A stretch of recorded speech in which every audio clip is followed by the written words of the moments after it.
Thank you, Mr. Chairman. Thinking about the concept that sometimes we think more spending somehow leads to better help for families, and that certainly doesn't seem to be true without reforms to the programs that we have.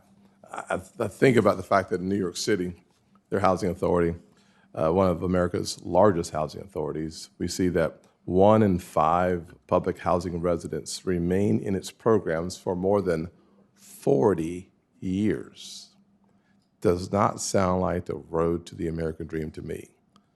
20% of the residents, the New York City's housing authority programs, are there for 4 decades. That sounds like cycles and cycles of folks living in public housing. Can't be good for them and certainly not good for anyone else. So I welcome a discussion on how we figure this out and moving forward.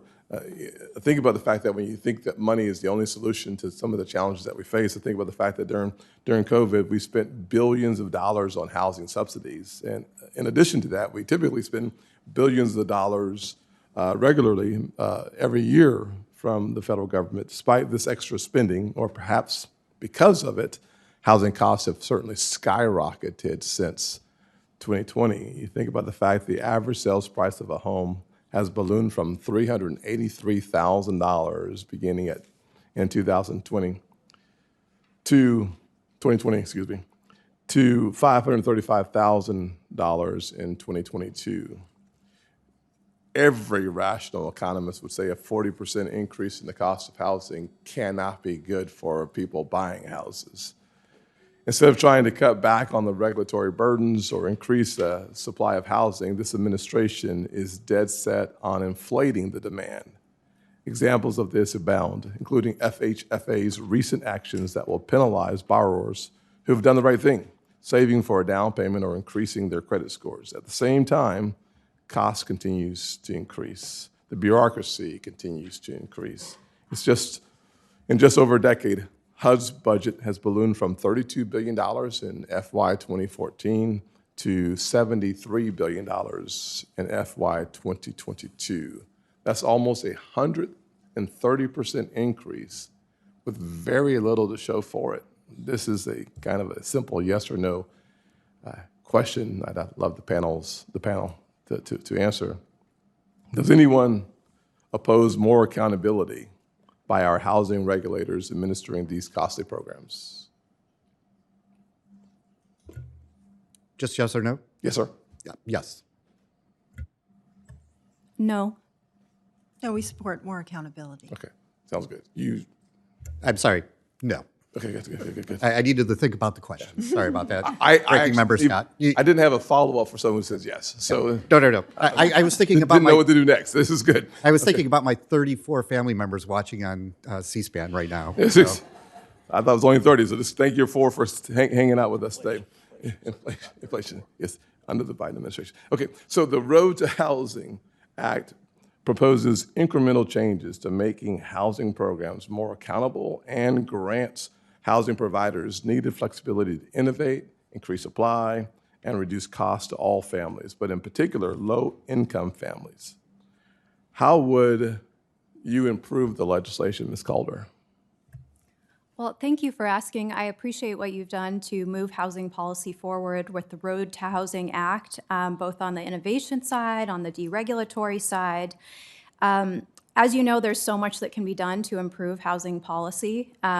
I think one of the things that I would like to see or add to the conversation as an objective for longer-term policy reforms is to continue to build on what the Road to Housing Act does and continue to move from supply side or production side housing subsidies towards tenant-based assistance.